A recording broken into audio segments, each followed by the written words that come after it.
Bloomberg, we've got the U.S. stock market trading at a record right now with the S&P up 1.1%. 5162 is where the S&P stands right now. The number to beat for a new record would be 5137. Again, the S&P up now by 1.1%. The Dow up 174 points, up by about 0.5%. NASDAQ, the composite index, up 1.6%. The NASDAQ 100 index, full of big tech names, doing a little bit better, up by 1.7%. The 10-year 4.10% with a 2-year at 4.52%. Stocks climbing to records in the run-up to the jobs report tomorrow morning. Spot gold now higher by 0.5%, 21.58 the ounce. West Texas Intermediate crude oil down 0.2%, 78.98 a barrel on WTI, and Bitcoin up 1.5%, 67,490 now on Bitcoin. Victoria's Secret shares are plunging after the beleaguered laundry maker's full-year sales guidance fell short of analyst expectations. The shares of Victoria's Secret right now, they are plunging by 30.9%. Again, recapping, stocks higher, S&P at a record, S&P up now by 1.1%. I'm Charlie Pelleton, and it's a Bloomberg Business Flash. All right, Charlie, thank you so much. So, folks, this is one of those stories that while you're doing, at least we are, doing our early morning read-in, you stop, you actually read all of it, the entire story, because you actually get a peek into the inner workings of one of the best-known companies in the world. It's also, Tim, one of the most valuable companies in the world. Yeah, we're talking about none other than Apple and how its nearly decade-long journey to build a car came to a dead end. With the inside story of the long and winding road of the Apple car, with us we have Bloomberg News Chief Technology Correspondent Mark Gurman, who joins us from our San Francisco bureau. His story also today's big take. Mark, like Carol said, I could not put this story down when I saw it cross the Bloomberg late yesterday. Where does this start? Yeah, thank you, Tim and Carol, so much for having me. This starts around, 2008. Steve Jobs gives a presentation at the Apple headquarters, and he says, Apple needs to own home, business, and on the go. The Mac had started to do pretty well, the home and business. Apple had the iPhone. They were a few years away from the iPad. But what comes after that? And he imagined it was a car. I spoke to Tony Fadell, who's known as the father of the iPod, and he said that Steve would raise the question, what's going to be the Volkswagen Beetle for the next generation? Right? But no car ever really got worked on or came to fruition. It wasn't a big idea under Steve Jobs that the company tackled. But then Tim Cook comes to play. This is tail end of 2013, early 2014, and Apple's mergers and acquisitions chief, Adrian Perica, who used to be a Goldman Sachs banker, he starts holding a series of meetings with Elon Musk. The Model S had just launched. Tesla had started to become popular, but it was nothing like it is today. This was $20 to $30 billion market cap at the time. And they start getting down the road a bit on an acquisition. Tim Cook shoots it down. It was still in the early innings. There were concerns about integrating the EV maker. There were concerns about the profitability and the margins of the car business. But then Apple said, why don't we try to tackle this on our own? So they developed Project Titan. Their hardware chief at the time, Dan Riccio, was given a budget, about $1 billion a year on average over the past decade, to develop this car. They started off by looking at things that were similar to cars at the time, basic EVs, no autonomy. And then they got the big idea to build what essentially amounted to a private jet or a living room on wheels that could drive itself using level 5 autonomy. And they had some incredible aspirations.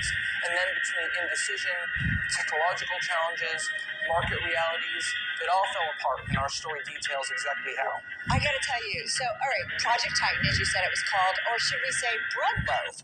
And to me, those different names, Mark, speak to kind of the tensions internally as Apple pursued this route of a Apple Card. Not everybody was always on board. In fact, some often were not, right?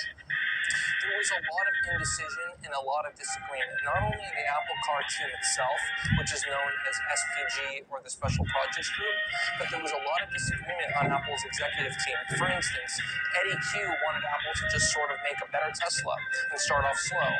Tim Cook, Jeff Williams, people on that side were really pushing for full level 5 autonomy.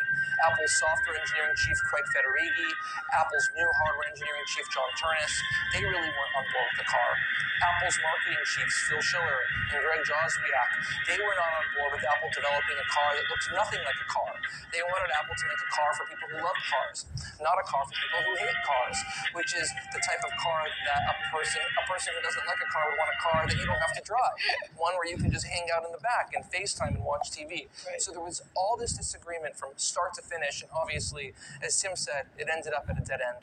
Mark, is that disagreement atypical for the product development process? Because I think it's fair to say that some of the products that Apple has developed have absolutely no question been visionary to a lot of people.